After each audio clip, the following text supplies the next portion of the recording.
GK के इस episode में हम लोग जो है खेलकूद के बारे में जानेंगे। खेलकूद से संबंधित ऑब्जेक्टिव क्वेश्चन जो इम्पोर्टेंट है एग्जामिनेशन पॉइंट ऑफ व्यू से, तो उसके बारे में हम लोग देखेंगे, जिसमें मुख्य रूप से होगा प्रमुख खेल शब्दावली, उसके बाद कुछ खेलों में खिलाड़ियों का संख्या क्या होता है, और फिर किस देश का क्या राष्ट्रीय खेल है, ये सब टाइप का और भी चीज़ बहुत कुछ हम लोग देखेंगे। तो सबसे पहले हम लोग शुरू करते हैं क्या, जो कुछ खिलाड़ी ऐसे हैं जो किसी खास खेल में कुछ अलग तरह से और सब खिलाड़ी से अलग कारनामा करके बैठे हुए हैं, तो इसीलिए उनको जो है उनके लिए उपनाम से दिया गया उन खिलाड़ियों को। तो आप लोगों से क्वेश्चन पूछेंगे, आप लोग सोचिएगा और उसके बाद फिर हम जवाब भी देंगे। सबसे पहला क्वेश्चन ये है, हॉकी के जादूगर किसको कहा जाता है? क्वेश्चन है, हॉकी के जादूगर किसको कहा जाता है? मेजर ध्यानचंद को हॉकी का जादूगर कहा जाता है, यानी कि मेजर ध्यानचंद का उपनाम क्या था? हॉकी के जादूगर, अभी भी कहते हैं। उड़नपरी किसे कहा गया? किसको कहा गया उड़नपरी? पीटी उषा को उड़नपरी कहा गया। मिल्खा सिंह का उपनाम क्या था? मिल्खा सिंह का उपनाम क्या है? तो मिल्खा सिंह का उपनाम है फ्लाइंग सिख। क्या है? फ्लाइंग सिख। रावलपिंडी एक्सप्रेस किसको कहा गया? रावलपिंडी एक्सप्रेस किसको कहा गया? किस खिलाड़ी को कहा गया? शोएब अख्तर को, क्रिकेट के खिलाड़ी हैं। फ्लाइंग फिश किसे कहा गया? फ्लाइंग फिश किसे कहा गया? माइकल फेल्प्स को। माइकल फेल्प्स को फ्लाइंग फिश कहा गया, क्योंकि तैराकी में वो गजब के खिलाड़ी रहे हैं। सुपर मॉम किसे कहा गया? मैरी कॉम को सुपर मॉम कहा गया। इस पर एक मूवी भी बनी है मैरी कॉम पर। तो मैरी कॉम का उपनाम क्या है? Super mom. लिएंडर पेस का उपनाम क्या है? लिएंडर पेस का उपनाम क्या है? लिएंडर पेस का उपनाम है पाकेर डायनेमो। पाकेर डायनेमो। बंगाल टाइगर किसको कहा गया, या किसका नाम है बंगाल टाइगर? सौरव गांगुली का। सौरव गांगुली का उपनाम क्या है? बंगाल टाइगर। विश्वनाथन आनंद, ये शतरंज के खिलाड़ी हैं। विश्वनाथन आनंद, इनका उपनाम क्या है? तो विश्वनाथन आनंद जो चेस या शतरंज के खिलाड़ी हैं, इसका उपनाम है लाइटनिंग किंड। लाइटनिंग किंड उपनाम है विश्वनाथन आनंद का। राहुल द्रविड़ क्रिकेट के खिलाड़ी, इनका उपनाम क्या है? The wall. बहुत अच्छा, दीवार, भारत की दीवार भी कहते हैं। क्रिकेट के खिलाड़ी हैं राहुल द्रविड़, और इनका उपनाम क्या है? The wall. हरभजन सिंह का उपनाम क्या है? हरभजन सिंह का उपनाम क्या है? हरभजन सिंह का उपनाम है टर्मिनेटर। याद रखिए, टर्मिनेटर किसको पुकारा गया? हरभजन सिंह, जो क्रिकेट के खिलाड़ी हैं। इयान थोर्पे। इयान थोर्पे का उपनाम क्या है? इयान थोर्पे का उपनाम है तारपीडो। क्या है? तारपीडो। पेस एवं भूपति, लिएंडर पेस एवं महेश भूपति पूरा नाम, इनको किस नाम से पुकारा गया? मतलब इनका उपनाम क्या रखा गया? Indian express. क्या रखा गया? Indian express. महेश भूपति और लिएंडर पेस का उपनाम है इंडियन एक्सप्रेस। पेले, फुटबॉल के खिलाड़ी पेले, इनका उपनाम क्या है? Black Perl. पेले का उपनाम क्या है? Black Perl. आंद्रे अगासी, ये टेनिस के खिलाड़ी है, लॉन टेनिस के खिलाड़ी हैं।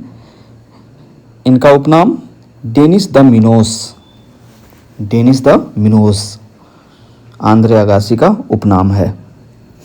आगे हम लोग देखते हैं, जो किसी एक खास खेल में जो है खिलाड़ियों की संख्या कितनी होती है। तो सबसे पहले बेसबॉल, तो बेसबॉल में बताइए, बेसबॉल में खिलाड़ियों की संख्या कितनी? बेसबॉल में खिलाड़ियों की संख्या कितनी होती है? बेसबॉल में खिलाड़ियों की संख्या 9। तो याद रखिए, बेसबॉल में खिलाड़ियों की संख्या 9। रग्बी फुटबॉल में खिलाड़ियों की संख्या, रग्बी फुटबॉल में खिलाड़ियों की संख्या 15। क्या याद रखना है? रग्बी फुटबॉल में खिलाड़ियों की संख्या 15। पोलो, पोलो में खिलाड़ियों की संख्या, पोलो में खिलाड़ियों की संख्या 4। और वहीं पर वाटर पोलो की बात करते हैं तो वाटर पोलो में खिलाड़ियों की संख्या 7। अगला खेल है खो खो। खो खो में खिलाड़ियों की संख्या कितनी होती है? 9। खो खो में खिलाड़ियों की संख्या 9। कबड्डी में, कबड्डी में खिलाड़ियों की संख्या 7। तो याद रखिए, कबड्डी में खिलाड़ी की संख्या 7 होगा। हॉकी हो, फुटबॉल हो, क्रिकेट हो, हॉकी, फुटबॉल, क्रिकेट, इन तीनों में खिलाड़ियों की संख्या 11। सभी को मालूम होगा क्योंकि बहुत ही पॉपुलर गेम है। हॉकी, फुटबॉल, क्रिकेट में खिलाड़ियों की संख्या 11। Next, net ball. Net ball में खिलाड़ियों की संख्या कितना? 7। नेट बॉल में खिलाड़ियों की संख्या 7। याद रखिए, वाटर पोलो में भी खिलाड़ियों का संख्या 7 ही था और कबड्डी में भी खिलाड़ियों का संख्या कितना था? 7। तो वाटर पोलो, कबड्डी और नेट बॉल तीनों में खिलाड़ियों की संख्या 7। वॉलीबॉल, वॉलीबॉल में खिलाड़ियों की संख्या 6। वॉलीबॉल में खिलाड़ियों की संख्या कितना? 6। मतलब एक वन साइड से, जितना भी अभी हम नाम बोल रहे हैं वन साइड से, एक टीम में कितना खिलाड़ी होगा उसकी बात कर रहे हैं। टेनिस या टेबल टेनिस, टेनिस हो या फिर टेबल टेनिस हो, तो ये सिंगल भी होता है और ये डबल भी होता है। ठीक है, यानी कि एक खिलाड़ी भी हो सकता है और 2 खिलाड़ी भी हो सकता है एक टीम में। तो टेनिस एवं टेबल टेनिस में खिलाड़ियों की संख्या कितना? या तो 1 होगा या फिर 2 होगा। बास्केटबॉल, बास्केटबॉल में खिलाड़ियों की संख्या कितना? 5। जिम्नास्टिक, जिम्नास्टिक में खिलाड़ियों की संख्या कितना? 8। जिम्नास्टिक में खिलाड़ियों की संख्या कितना हो जाएगा? 8 हो जाएगा। तो इसको याद रखिए आप। अब आगे हम लोग देखते हैं क्या, जो सभी देशों का अपना अपना राष्ट्रीय खेल होता है। तो हम लोग देखते हैं जो किस देश का क्या राष्ट्रीय खेल है। तो सबसे पहले शुरू से देखते हैं, शुरू से नहीं कहिए, कहीं से भी देख सकते हैं, शुरू अंत जीके में नहीं होता है। पहले बात करते हैं हम क्या? अमेरिका का। USA, United state of America, चाहे अमेरिका लिखा हुआ रहेगा या फिर यूएसए लिखा हुआ रहेगा। तो इसका राष्ट्रीय खेल क्या है? यूएसए का राष्ट्रीय खेल है बेसबॉल। यूएसए का राष्ट्रीय खेल क्या है? बेसबॉल। आगे देखें ब्राजील। ब्राजील का राष्ट्रीय खेल क्या है? फुटबॉल। ब्राजील का राष्ट्रीय खेल फुटबॉल है और ब्राजील जो है कई बार फीफा वर्ल्ड कप भी जीत चुका है। वहाँ का लोग जो है फुटबॉल को काफ़ी पसंद करते हैं। इंडोनेशिया, इंडोनेशिया का राष्ट्रीय खेल बैडमिंटन। इंडोनेशिया का राष्ट्रीय खेल बैडमिंटन। श्रीलंका, श्रीलंका का राष्ट्रीय खेल वॉलीबॉल। श्रीलंका का राष्ट्रीय खेल क्या है? वॉलीबॉल। श्रीलंका का राष्ट्रीय खेल वॉलीबॉल। बांग्लादेश का राष्ट्रीय खेल कबड्डी। बांग्लादेश का राष्ट्रीय खेल कबड्डी। मलेशिया का राष्ट्रीय खेल, मलेशिया का राष्ट्रीय खेल क्या है? बैडमिंटन। मलेशिया का राष्ट्रीय खेल बैडमिंटन। इंडोनेशिया का भी था बैडमिंटन। याद रखिए, मलेशिया और इंडोनेशिया दोनों का ही राष्ट्रीय खेल बैडमिंटन। पाकिस्तान का राष्ट्रीय खेल हॉकी। कई सारा वर्ल्ड कप भी जीत चुका है पाकिस्तान हॉकी में। ऑस्ट्रेलिया का क्रिकेट। ऑस्ट्रेलिया का राष्ट्रीय खेल क्रिकेट। जापान का जूडो। जापान का जूडो, जैसे जापान जैसे जूडो, याद रखने के लिए। इंग्लैंड का क्रिकेट। इंग्लैंड का राष्ट्रीय खेल क्रिकेट।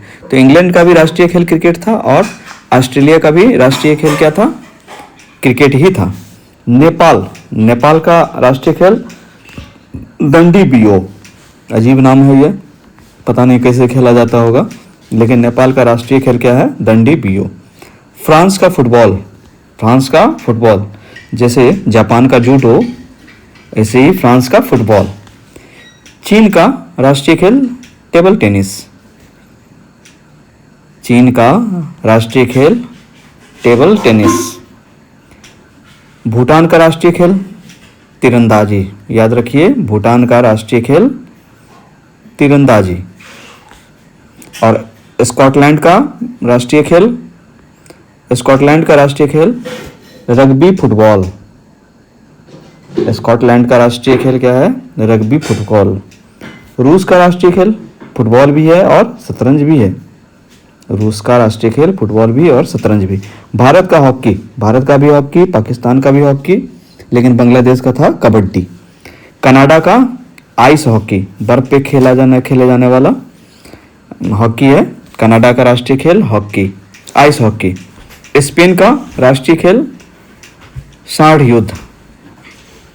इतना बढ़िया देश में ये अजीब सा खेल है सांड युद्ध स्पेन का राष्ट्रीय खेल है।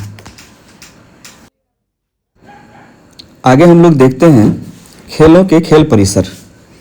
ये खेल का खेल परिसर क्या होता है? मतलब जिस जगह पे हम लोग खेल खेलते हैं, सभी जगह सभी खेल नहीं खेला जा सकता है, तो जिस जगह पर जो है कोई खेल खेला जाता है उस जगह को कुछ खास नाम दिया गया, उसी को हम क्या कहते हैं? खेल परिसर। तो सबसे पहले हम लोग शुरू करते हैं क्या? बेसबॉल। बेसबॉल जहाँ पर खेला जाता है उसको बोलते हैं हम लोग क्या? डायमंड। क्या बोलते हैं? डायमंड।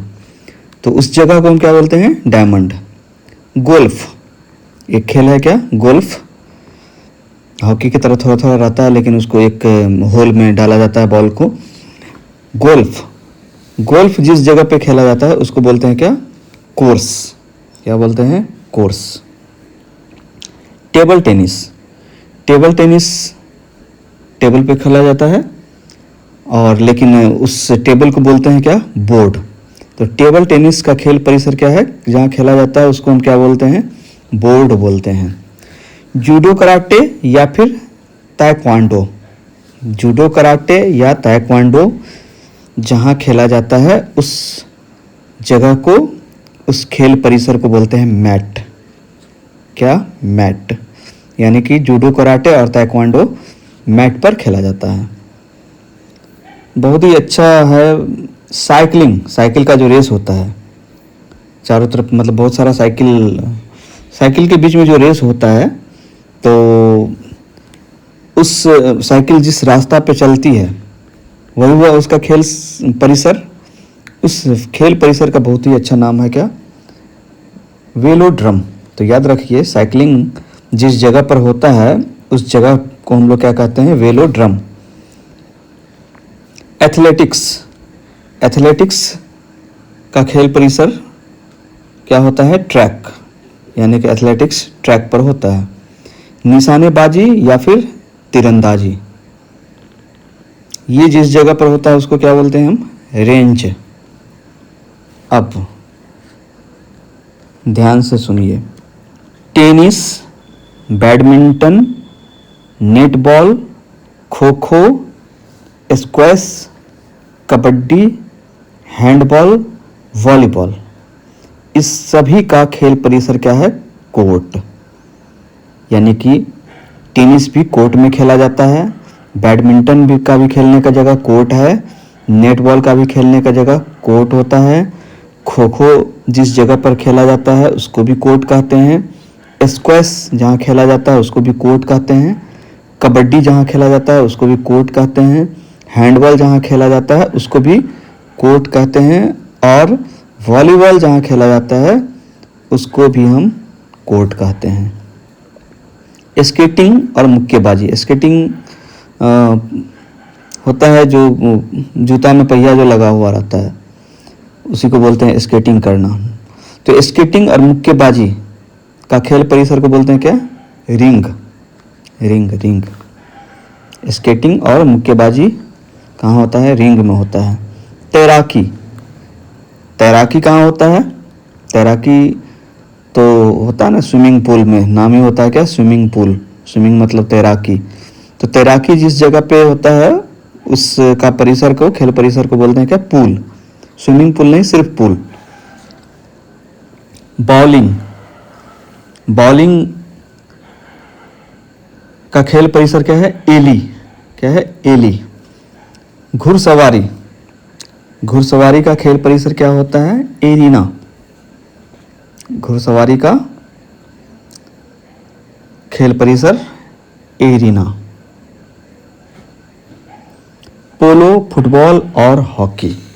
पोलो, फुटबॉल और हॉकी फील्ड में खेला जाता है, तो इसका खेल परिसर हुआ फील्ड। पोलो का भी फील्ड, फुटबॉल का भी फील्ड और हॉकी का भी फील्ड। क्रिकेट जहाँ खेला जाता है, ये भी तो फील्ड में हम लोग बोलते हैं, फील्ड में खेलते हैं, लेकिन एक्चुअली में वो 22 गज का जो रहता है पिच, तो उसी को हम लोग मान के चलते हैं, नाम वही है। क्रिकेट का खेल परिसर होता है क्या? पिच। और रग्बी का भी खेल परिसर क्या होता है? पिच।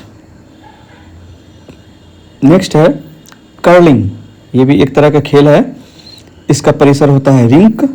और आइस हॉकी जो कनाडा का राष्ट्रीय खेल था, वो भी खेला जाता है कहाँ? रिंक पर। बॉल्स एक खेल है, बॉल्स। ये बॉल्स कहाँ खेला जाता है?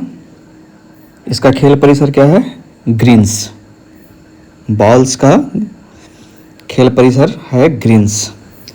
आगे हम लोग देखते हैं प्रमुख खेल शब्दावली। ये काफ़ी इम्पोर्टेंट है, इसमें आप इसको ध्यान से सुनिए और याद रखने का कोशिश कीजिए। जो खेल शब्दावली मतलब जो जिस शब्द का यूज किसी पार्टिकुलर खेल में होता है, तो जो भी बहुत सारा खेल शब्दावली है जो भी इम्पोर्टेंट है उसकी बात हम करते हैं, वो क्वेश्चन पर हम डिस्कशन करते हैं जो अक्सर एग्जामिनेशन में पूछा जाता है, सिर्फ उसी की बात हम करेंगे। एक खेल शब्दावली है चेकमेट। ये किस खेल से संबंधित है? चेकमेट किस खेल से संबंधित है? तो चेकमेट जो है ये शतरंज से संबंधित है। चेकमेट शतरंज से संबंधित है। Next heave. हीव किस खेल से संबंधित है, यानी कि किस खेल शब्दावली से संबंधित है? एक शब्दावली है हीव, ये किस खेल से संबंधित है? तो कुश्ती से संबंधित है। हीव जो है ये कुश्ती से संबंधित है। ब्रिज, ब्रिज किस खेल से संबंधित है? ये भी कुश्ती से संबंधित है। काफी ज्यादा पूछता है क्यू। क्यू किस से संबंधित है? किस खेल से संबंधित है क्यू? तो बिलियर्ड्स से संबंधित है क्यू। बिलियर्ड्स होता है जो एक जैसे कैरम होता है ना, उसी तरह से एक बोर्ड होता है और उस पे गोल गोल बॉल रखा होता है और उसको एक डंडा से मारते हैं। उस डंडा को हम लोग क्या बोलते हैं? उस डंडा को सबको क्या बोलते हैं? क्यू। क्यू बोलते हैं। तो क्यू शब्द किससे संबंधित है? बिलियर्ड्स से। स्किट क्या है शब्द? स्किट। स्किट एक खेल शब्दावली है, किससे संबंधित है? राइफल शूटिंग से। स्किट जो है वो राइफल शूटिंग से संबंधित है। चेजर खेल शब्दावली क्या है? चेजर। चेजर किससे संबंधित है? खो खो से संबंधित है चेजर।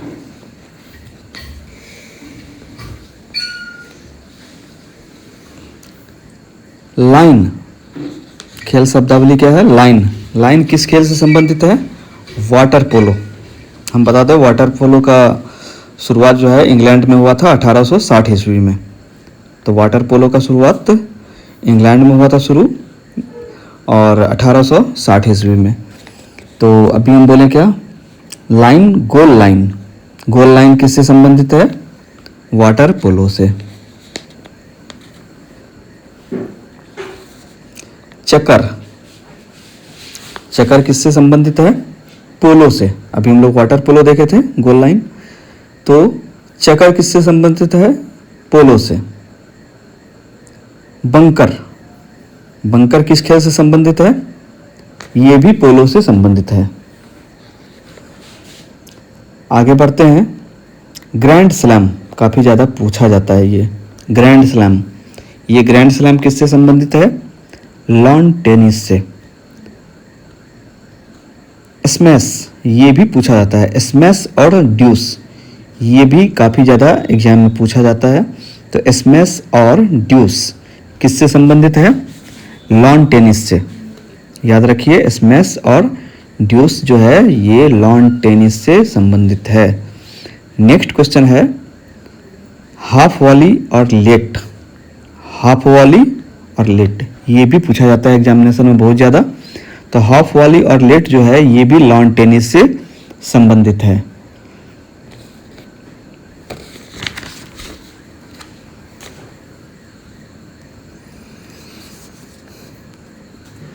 नेक्स्ट क्वेश्चन है स्वीपर। स्वीपर स्वीपर किससे संबंधित है? फुटबॉल से संबंधित है। स्वीपर फुटबॉल से संबंधित है। क्वेश्चन पूछता है पेनल्टी। पेनल्टी किससे संबंधित है? ये भी फुटबॉल से संबंधित है। अगला क्वेश्चन हुक। हुक किससे संबंधित है? वॉलीबॉल से। याद रखिए, हुक जो है ये किस खेल से संबंधित है? वॉलीबॉल से। लव ये किससे संबंधित है? ये भी वॉलीबॉल से संबंधित है। आगे देखते हैं टिप ऑफ। याद रखिए क्या? Tip of. टिप ऑफ ये किससे संबंधित है? बास्केटबॉल से। टिप ऑफ किससे संबंधित है? बास्केटबॉल से। डिग पास। डिग पास किससे संबंधित है? वॉलीबॉल से। एक बार फिर से बोल रहे हैं, डिग पास ये किस खेल से संबंधित है? वॉलीबॉल से।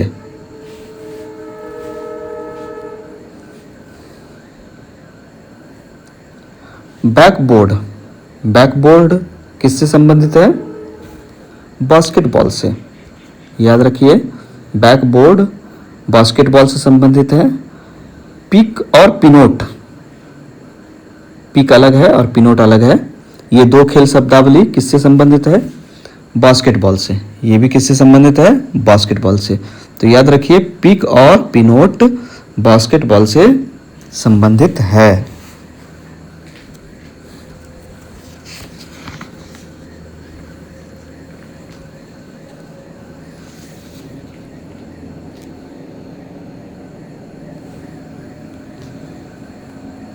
टारगेट। टारगेट किससे संबंधित है? राइफल शूटिंग से। टारगेट किससे संबंधित है? राइफल शूटिंग से। अगला खेल शब्द है, खेल शब्दावली है बेसमैन। बहुत ही इंपॉर्टेंट है बेसमैन। बेसमैन किससे संबंधित है? बेसबॉल से। याद रखिए, बेसमैन किससे संबंधित है? बेसबॉल से। जेन, बहुत ही इंपॉर्टेंट क्वेश्चन। जेन, जेन शब्द किस खेल से संबंधित है? जेन शब्द किस खेल से संबंधित है? तैराकी से। जेन शब्द किससे संबंधित है? तैराकी से। एक और इंपॉर्टेंट खेल शब्दावली आयरन।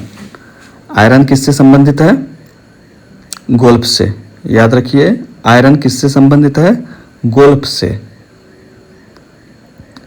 लिम्स, लिम्स किससे संबंधित है? गोल्फ से। लिम्स संबंधित है किससे? गोल्फ से। एक और है क्वेश्चन, अच्छा क्वेश्चन है नाइट। नाइट किससे संबंधित है? शतरंज से। याद रखिए, नाइट शतरंज से संबंधित है और ग्रैंड मास्टर ये भी शतरंज से संबंधित है। इससे पहले क्या बताए थे? चेकमेट, वो भी शतरंज से संबंधित है।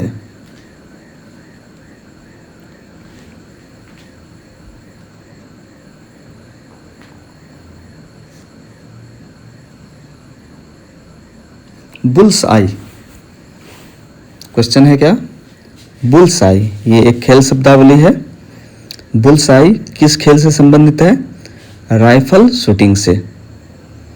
बुल्स आई राइफल शूटिंग से संबंधित है।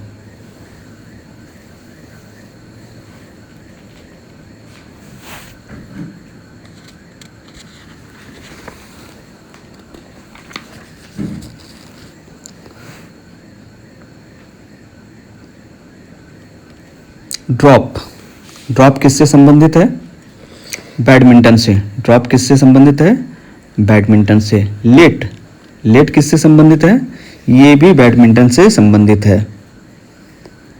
ड्यूस, ये भी बैडमिंटन से संबंधित है। ड्यूस जो है बैडमिंटन से भी संबंधित है और लॉन टेनिस से भी संबंधित है।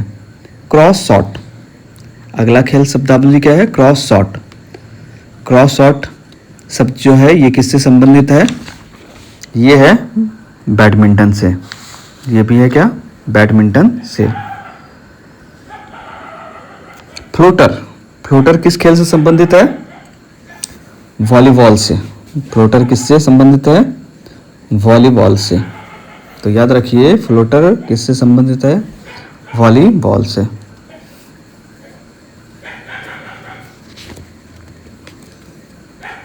रैली, बहुत ही अच्छा क्वेश्चन है। रैली, रैली किससे संबंधित है? टेबल टेनिस से। रैली टेबल टेनिस से संबंधित है।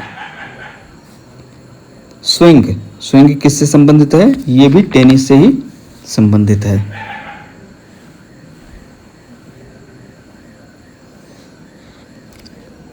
अगला क्वेश्चन, पिचर, पिचर किससे संबंधित है?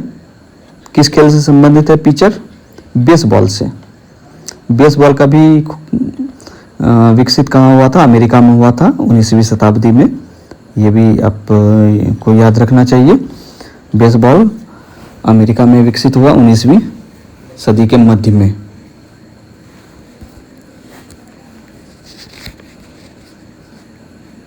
बटरफ्लाई, बटरफ्लाई किस खेल से संबंधित है? तैराकी से। बटरफ्लाई तैराकी से संबंधित है। हेडलॉक, हेडलॉक किससे संबंधित है? कुश्ती से। रिबॉट, रिबॉट किससे संबंधित है? ये भी कुश्ती से संबंधित है। ये रिबॉट भी किससे संबंधित है? कुश्ती से।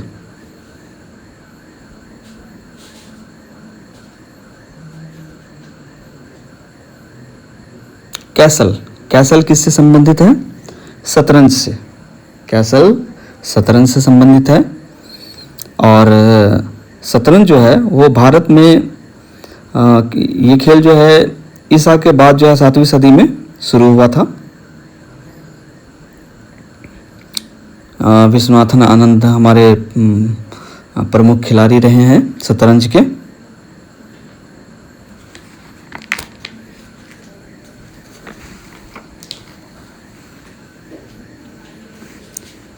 सेट, सेट किस खेल से संबंधित है?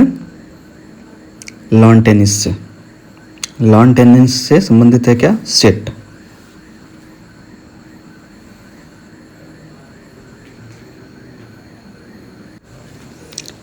अगला खेल शब्दावली है क्या? हिट विकेट किससे संबंधित है? सभी को पता होगा, क्रिकेट से। कवर, ये क्वेश्चन पूछता है कवर, कवर किससे संबंधित है? क्रिकेट से। कवर भी किससे संबंधित है? क्रिकेट से। एक अच्छा क्वेश्चन है, वूली, वूली किससे संबंधित है? हॉकी से। याद रखिए वूली किससे संबंधित है? हॉकी से। सिली पॉइंट, अक्सर ये एग्जामिनेशन में पूछता हुआ दिखाई दिया है। सिली पॉइंट ये किससे संबंधित है? क्रिकेट से। थर्ड मैन किससे संबंधित है? क्रिकेट से। थर्ड मैन एक पोजीशन होता है जहाँ पे खिलाड़ी रहता है, तो मैदान में एक पोजीशन होता है थर्ड मैन, वहाँ पे एक खिलाड़ी को रखा जाता है। तो ये क्रिकेट से संबंधित है। गली, गली भी क्रिकेट से संबंधित है। गली भी एक पोजीशन होता है।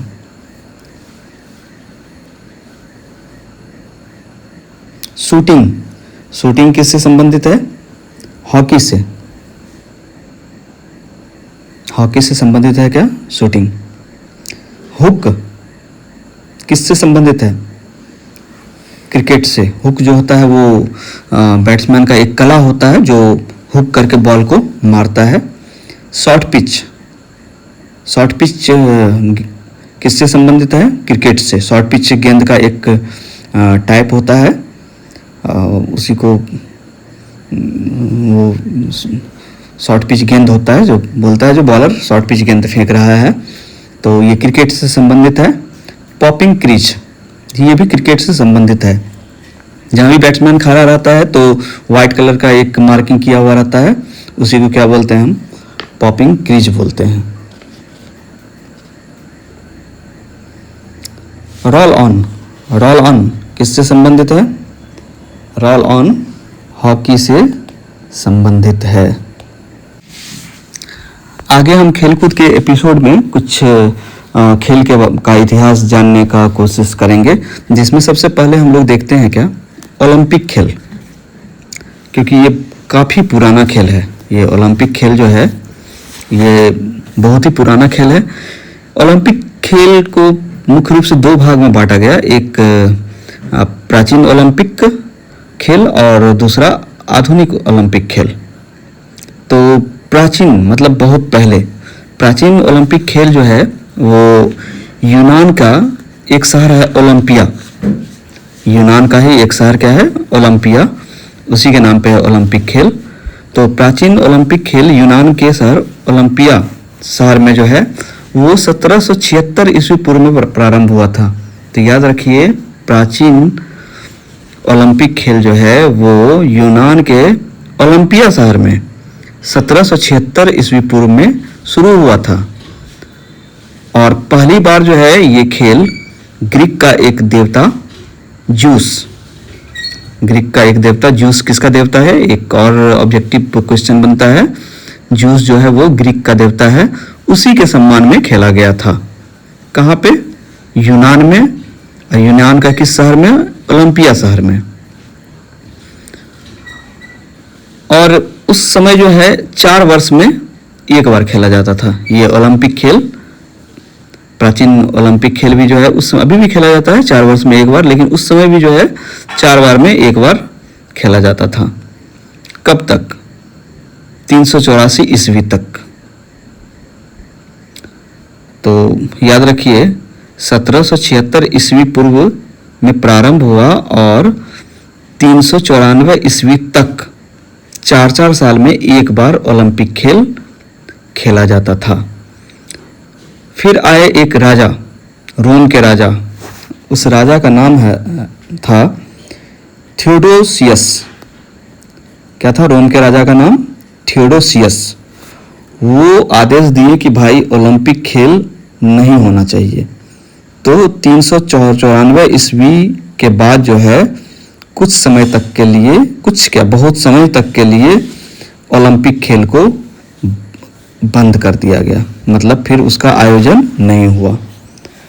तो ये तो था इतिहास किसका?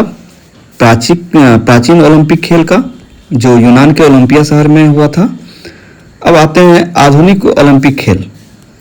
तो बात करें आधुनिक ओलंपिक खेल का, तो इसका प्रारंभ जो है 1896 ईस्वी। अब देखिए, राजा थियोडोसियस के आदेश पर जो है 394 ईस्वी में बंद कर दिया गया। और फिर इसको शुरू किया गया कब? 1896 ईस्वी में। कहाँ? फ्रांस का एक आदमी हुआ कर रहा था, उस आदमी का नाम था क्या? Baron Pierre de Coubertin. France में जो है 1896 ईस्वी को फ्रांस का आदमी कौन था? बैरोन पियरे डी कोबार्टिन के प्रयास से जो है फिर यूनान का ही एथेंस शहर, में हुआ था। तो याद रखिए आधुनिक ओलंपिक खेल प्रारंभ हुआ था 1896 ईस्वी में यूनान के एथेंस शहर में। ठीक है, और इसको शुरू करने वाले में किनका योगदान था, किसका प्रयास था? फ्रांस के एक व्यक्ति थे बैरोन पियरे डी कोबार्टिन।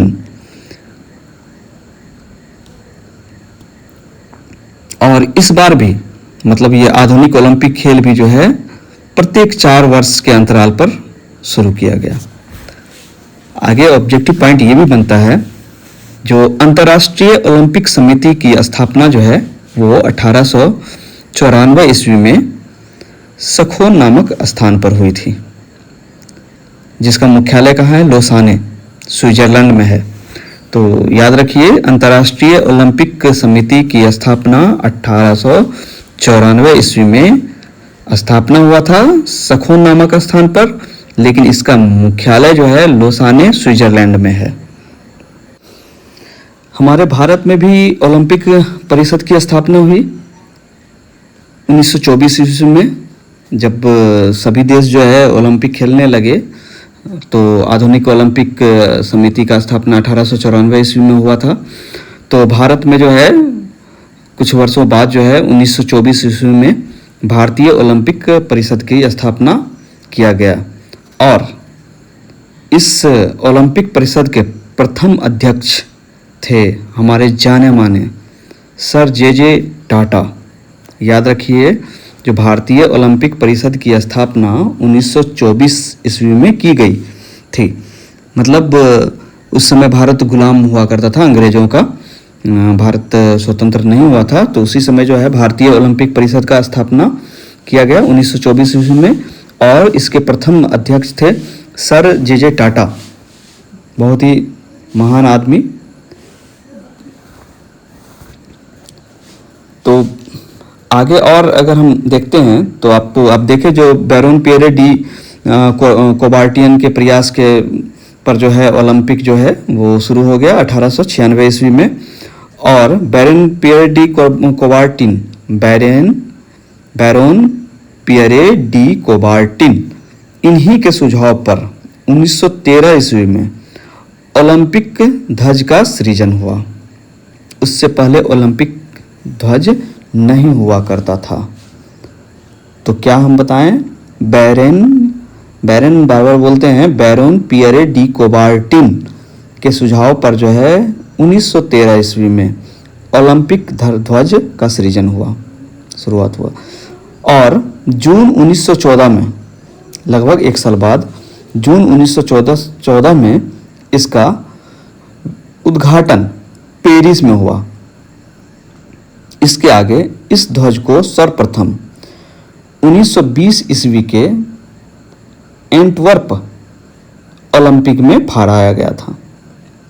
तो देखिए 1913 ईस्वी में ओलंपिक ध्वज का सृजन हुआ, और जून 1914 ईस्वी में इसका उद्घाटन पेरिस में हुआ, और सबसे पहले 1920 ईस्वी में एंटवर्प में भी जो ओलंपिक हुआ था उसमें फहराया गया था।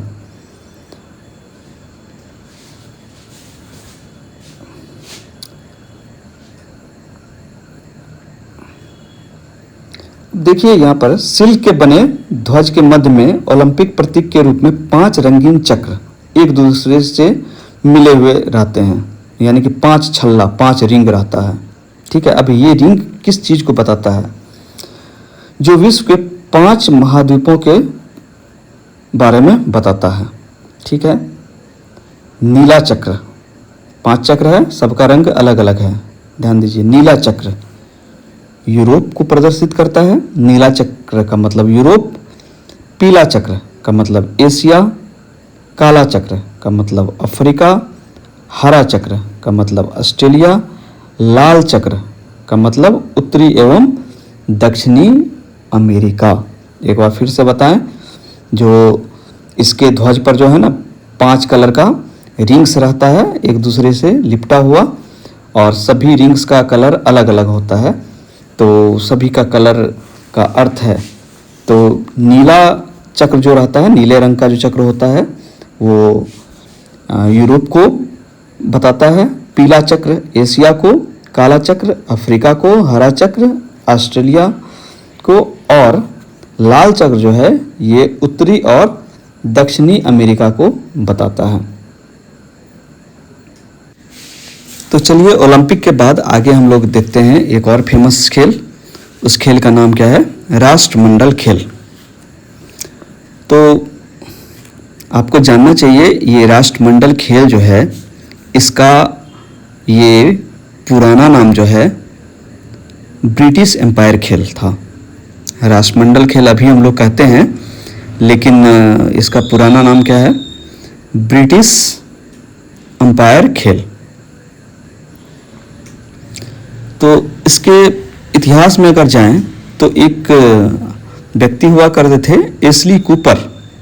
एशली कूपर ही वो व्यक्ति थे सबसे पहले जो सद्भावना को प्रोत्साहन देने के लिए और पूरे ब्रिटिश राज के अंदर अच्छे संबंध बनाए रखने के लिए, बहुत ही उसमें ब्रिटिश जो है ब्रिटिश बहुत देशों को गुलाम बनाए हुए था, यानी कि बहुत ही देशों पर ब्रिटिश का शासन हुआ करता था। उस सभी देशों के बीच में अच्छा संबंध रहे, इसी संबंध को बनाने के लिए जो है एशली कूपर नाम का व्यक्ति जो है वो इस खेल का जो है विकसित करने का कोशिश किया, प्रयत्न किया और आगे 1928 में कनाडा के एक प्रमुख एथलीट बॉबी रॉबिन्सन को प्रथम राष्ट्रमंडल खेलों के आयोजन का भार सौंपा गया। किसको? कनाडा का प्रमुख एथलीट बॉबी रॉबिन्सन को। कब? 1928 ईस्वी में।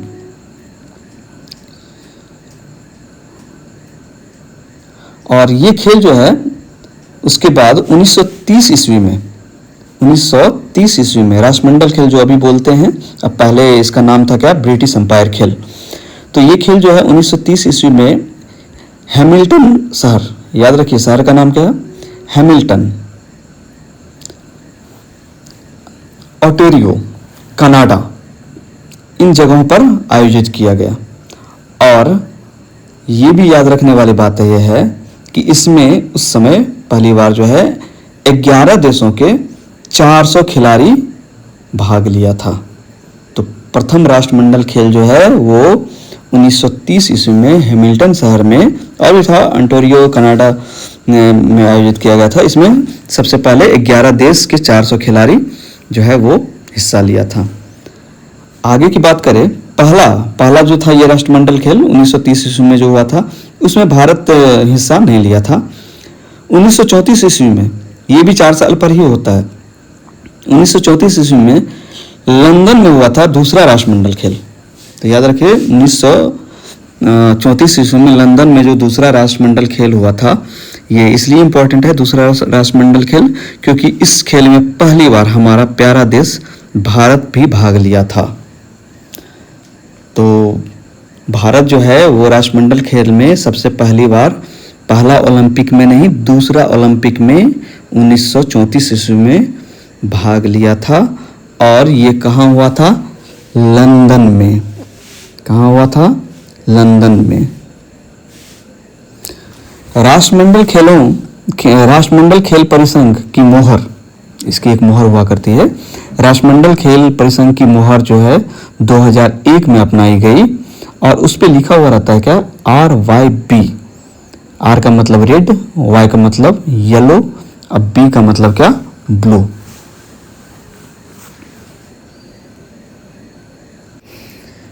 खेलों का इतिहास में आगे बढ़ते हैं और बात करते हैं क्या? एशियाई खेल। तो आपको जानकारी होना चाहिए एशियाई खेल का प्रारंभ जो है वो 4 मार्च 1951 को नई दिल्ली में हुआ। एशियाई खेल का आयोजन पहली बार 4 मार्च 1951 को नई दिल्ली भारत में हुआ और एशियाई खेल संघ ने चमकते सूरज को अपना प्रतीक चिन्ह घोषित किया। तो याद रखिए एशियाई खेल का प्रतीक चिन्ह क्या है? चमकता सूरज। 1951 की बात करें तो 1951 में ये नई दिल्ली में आयोजित किया गया था। इसमें 11 देश थे और खेलों की संख्या कितनी थी? 6। अगला एशियाई खेल जो है 1954 मनीला में आयोजित किया गया और टीम की संख्या थी 18 और खेलों की संख्या 8। तीसरा एशियाई खेल 1958 ईस्वी में टोक्यो में किया गया, सब एशियाई देश। इसमें कुल 20 देश भाग लिए और खेलों की संख्या बढ़कर हो गई कितनी? 13। चौथा एशियाई खेल 1962 जकार्ता में हुआ और कुल 16 देश इसमें शामिल हुए और खेलों की संख्या 13 ही रही। पांचवा एशियाई खेल 1966 बैंकॉक में हुआ और इसमें खेलों की संख्या बढ़ के हो गई कितना? 18 और 18 देश हो हुए। देशों की संख्या कितना होगी? 18 और खेलों की संख्या 14। 1970 में छठा एशियाई खेल हुआ, ये एक बार फिर बैंकॉक में हुआ और इसमें एक बार फिर देशों की संख्या 18 ही रहा और खेलों का संख्या 13। 1974 ईस्वी में 7वां एशियाई खेल हुआ था जो तेहरान में हुआ और इसमें देश का संख्या बढ़कर हो गया 25 और खेलों का संख्या भी हो गया कितना? 16। 8वां एशियाई खेल 1978 ईस्वी में बैंकॉक में हुआ और इसमें कुल देश रहे 25 शामिल हुए और कुल खेलों की संख्या कितनी रही? 19। 9वां एशियाई खेल 1982 ईस्वी में एक बार फिर नई दिल्ली में हुआ और इसमें खेलों का संख्या कितना रहा? 25 और कुल देश इसमें खेलों का संख्या 21 और कुल देश 33। एक बार फिर से इसको रिपीट करते हैं हम। 9वां एशियाई खेल 1982 ईस्वी नई दिल्ली में हुई थी। पहला हुआ था 1951 में नई दिल्ली में, उसके बाद 9वां हुआ था 1982 ईस्वी में नई दिल्ली में। इसमें देश का संख्या कितना था? 33 और खेलों का संख्या 21। 10वां ओलंपिक नहीं, 10वां एशियाई खेल 1986 ईस्वी में सियोल में हुआ और इसमें देश का संख्या 27 और खेलों की संख्या 25। 11वां ओलंपिक खेल 1990 ईस्वी में हुआ जो बीजिंग में हुआ, चीन में, और इसमें देशों की संख्या हो गई 37 और खेल का संख्या बढ़कर हो गया 27। 12वां एशियाई खेल की बात करें तो ये 1994 ईस्वी में हुआ था, हिरोशिमा में हुआ था, जापान हिरोशिमा में, और इसमें देशों की संख्या बढ़कर हो गई क्या? 42 और पहली बार खेलों का भी संख्या बढ़कर हो गया कितना? 34। आगे खेल का इतिहास के बारे में अगर हम जानें तो फुटबॉल में चलते हैं। तो फुटबॉल का जन्म इंग्लैंड में हुआ था। 1857 ईस्वी में इंग्लैंड में विश्व का पहला football club Sheffield football club का गठन हुआ था और भारत में जो है फुटबॉल अंग्रेज के द्वारा ही लाया गया था और भारत का पहला फुटबॉल क्लब डलहौजी क्लब था। अंग्रेज के ही नाम पर भारत का पहला फुटबॉल क्लब डलहौजी क्लब था। Federation international D football association फ्रांसीसी नाम है, जिसको शॉर्ट में हम लोग बोलते हैं क्या? फीफा। फुटबॉल का अंतर्राष्ट्रीय नियंत्रण निकाय है और इसकी स्थापना जो है 21 मई 1904 को पेरिस, फ्रांस में किया गया और वर्तमान में इसका मुख्यालय ज्यूरिख में है। 90 n/2 2 दूनी 4 8 गुना n 8 गुना -1 90 n/2।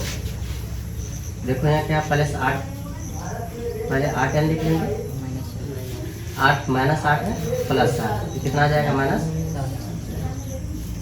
-90 n बट्टा 2, दोनों में हम ये कॉमन लेंगे, यहाँ 2 आ जाएगा कॉमन, 2 तो नहीं तो 4 आ जाएगा, है ना। तो हम लोग 2 ही लेते हैं क्योंकि 2 ही काटना।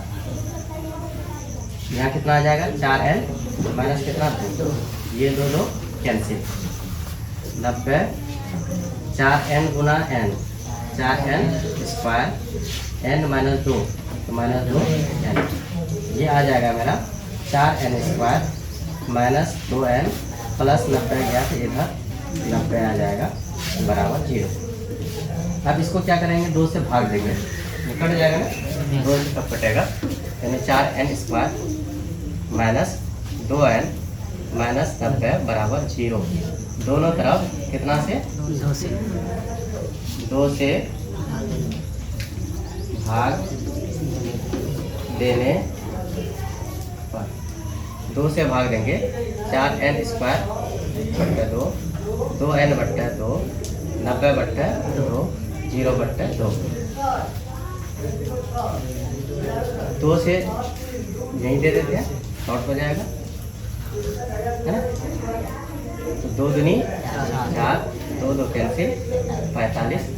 अब 0 से 2 को भाग देंगे तो 0, 2 गुना n स्क्वायर, तो n स्क्वायर माइनस गुना n और माइनस 45 बराबर 0। इसको अब हम लोग गुणनखंड में n का मान निकला है।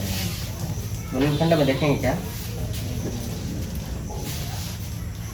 45 गुनी कितना आ जाता है 90, 90 जो आता है 90 को हम लोग तोड़ेंगे, 45 3 15 3 5, 5 दूनी 10, 3 3 9, 10 और 9 लेंगे, 10 गुना 9 90 और 10 में से 9 1, या 10 9 आ जाएगा, 2n स्क्वायर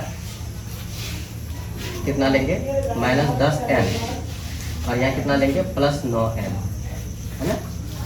तो माइनस कितना 45 बराबर 0, गुणनखंड लिखे हैं। कॉमन दोनों में क्या आएगा 2n गुना n, तो n स्क्वायर माइनस कितना 5, यहाँ भी n माइनस 5 आना चाहिए बीच में, तो 9n लाना, तो कितना से गुना करना होगा 9 गुना n, 9n 9 गुना माइनस 5, 2n प्लस 5 एक बार लेंगे, 2n प्लस 9 एक बार, और n माइनस 5 एक बार लेंगे बराबर 0। 2n प्लस 9 बराबर क्या लेंगे 0, तो 2n बराबर प्लस 9 इधर करेंगे माइनस, n बराबर माइनस 9 ऊपर और 2 नीचे, इसको हम लोग अमान्य मान लेंगे। अब लेंगे n माइनस 5 बराबर 0, n बराबर माइनस 5 है तो इधर आ गया तो ये क्या आ जाएगा प्लस 5, ये मान है। n का मान मेरा निकल गया।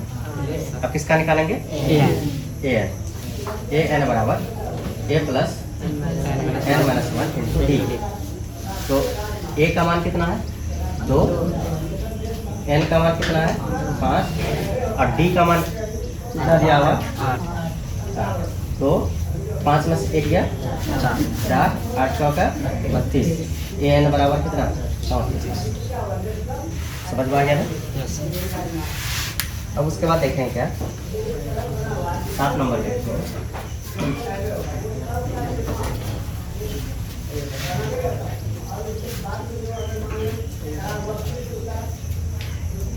7 नंबर में तुम्हारा a बराबर 8, a बराबर कितना दिया होगा an बराबर 68, sn बराबर 210, n निकालना है और उसके बाद d निकालना है। देखो sn भी है an भी, दोनों सूत्र निकल सकता है। तो हम लोग करेंगे क्या sn बराबर n/2 a प्लस an, ये भी सूत्र होता है याद रखिए। sn बराबर सूत्र क्या होता है sn बराबर n/2 into a plus an अंतिम पद, ये भी सूत्र होता है, ठीक है, इसको याद रखना। sn का मान कितना 210, n निकालना है, a का मान कितना 8, an का मान कितना 62, 210 n/2 गुना 62 प्लस 8 70, है ना। 70 को काटेंगे कितना से 35, 210 35 गुना n 35 n बराबर 210 ऊपर 35 नीचे, ये कटेगा 7 पचे 35, 210 को 35 से काटो, 7 से 21, 7 पचे 35, 6 बार में कटेगा। एन बराबर कितना 6, 35 को 6 से गुना करेंगे 210 आ जाएगा।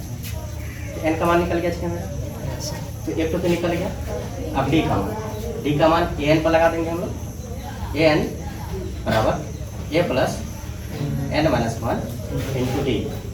ए एन का मान कितना दिया हुआ 62, ए का मान कितना दिया हुआ 8, ए का मान 8, एन का मान 6 निकाले माइनस 1, डी निकालना 62 प्लस 8 इधर गया, 6 में से 1 गया 5 डी, 62 में से 8 घट गया, कितना बचेगा 54 बराबर 5 डी। तो डी बराबर 54 ऊपर 5 नीचे, ये तुम्हारा आंसर, ठीक है ना।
वीडियो बनाए ना करें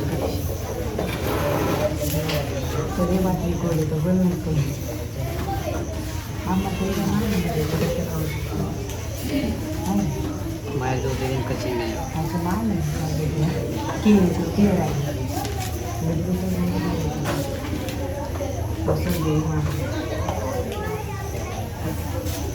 साझे वीडियो में दुकान रखे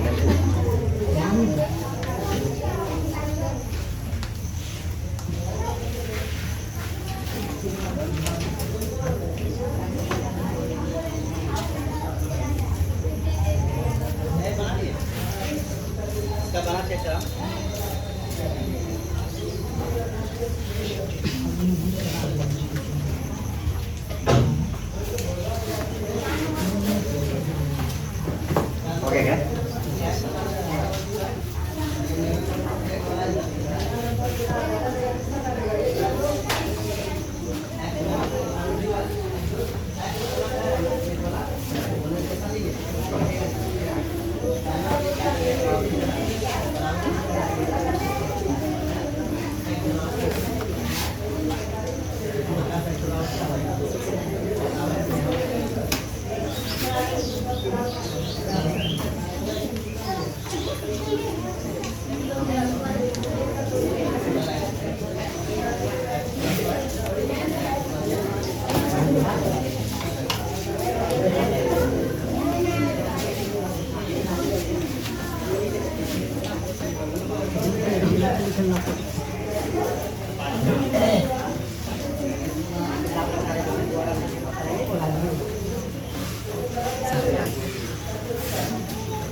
हो गया क्या भाई रहने दो घर पड़ा है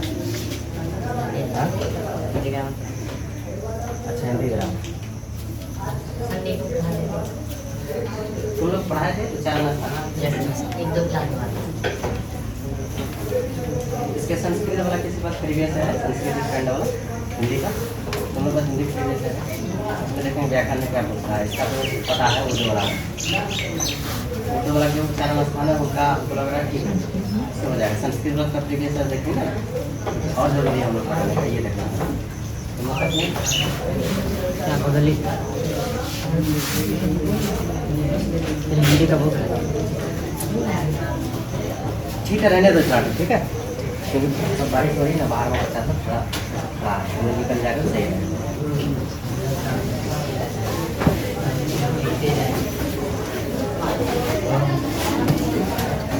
कितना क्या समझ पड़ा है 5 कम नहीं है 2 वाले की जल्द आज तो कौन दिन है संडे है ना तुम लोगों का मंगल को तुम लोग टेस्ट करेंगे मैथ चाहिए मैथ का रखेंगे तुम्हारा एक चैप्टर होगा द्विघात का दूसरा होगा तुम्हारा बहुत आसान एक तो आसान चैप्टर बहुत है एक द्विघात एक बहुपद 2 चैप्टर का रिवीजन करके आना आज कल परसों द्विघात बहुपद आज कल तुम्हारा समय मिला ना पूरा दिन आज भी मिला समय कल भी यानी 2 दिन तुम लोग द्विघात बहुपद ये कौन दिन रखे हैं मंगल और बुधवार को तुम लोग हो जाए बुधवार को नहीं एक बीच में क्या होगा टेस्ट नहीं हो रहा तुम लोगों का और सिलेबस पढ़ा है ये टेस्ट होगा लास्ट में होता है सिलेबस के समय में टेस्ट होगा स्टार्टिंग सिलेबस लास्ट लेट से चले जाएगा पहले सिलेबस के तो टेस्ट इसलिए नहीं समझ रहे टेस्ट लेना टेस्ट होगा और अच्छा से होगा लेकिन पहले सिलेबस होगा तब एक बात तुम्हें लोग पहले टेस्ट होगा बृहस्पतिवार को तुम लोगों को ये रखेंगे सोशल साइंस हिस्ट्री ज्योग्राफी जो चीज़ पढ़ाए जाते हैं पढ़ाए उसका ठीक है ठीक है तो मौसम खराब है तो तुम लोग भी फंस जाए मौसम भी फंस जाए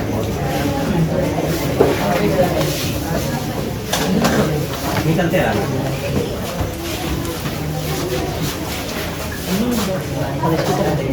मिला